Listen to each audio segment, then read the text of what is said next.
മേഘാലയത്തിൽ ലോകത്തെ നൽകിക്കൊണ്ട് ഖനിക്കൊണ്ടാക്കപ്പെടുന്ന 250 ആളുകൾ ഖനിയിൽ ആ ഖനിയിൽ ശ്വാസം കിട്ടാതെ മരിച്ചു. 3 ആഴ്ചയുടെ രക്ഷാപ്രവർത്തനം പരാജയപ്പെട്ടു. പോയോ നമ്മുടെ ആളുകളെ? എവിടെയായിരുന്നു അമിത്ഷാ? എവിടെയായിരുന്നു പ്രധാനമന്ത്രി? ലോകം നടക്കുകയാണ് മോഡി കൂട്ടരും.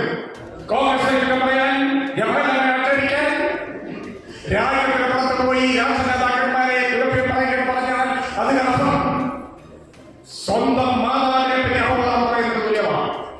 മോഡി വിദേശത്ത് പോകുന്നത് രാഷ്ട്ര നേതാക്കന്മാരെ മഹാത്മാഗാന്ധിയും ജവഹർലാലിനെയും ഇന്ദിരാഗാന്ധിയെ വിളിച്ചേക്കാൻ വേണ്ടിയാണ്.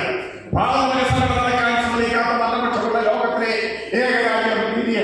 മുമ്പ് രാജ്യമുണ്ടായിരുന്നു, അത് അഡ്വക്കേറ്റിന്റെ കമ്പനിയായിരുന്നു.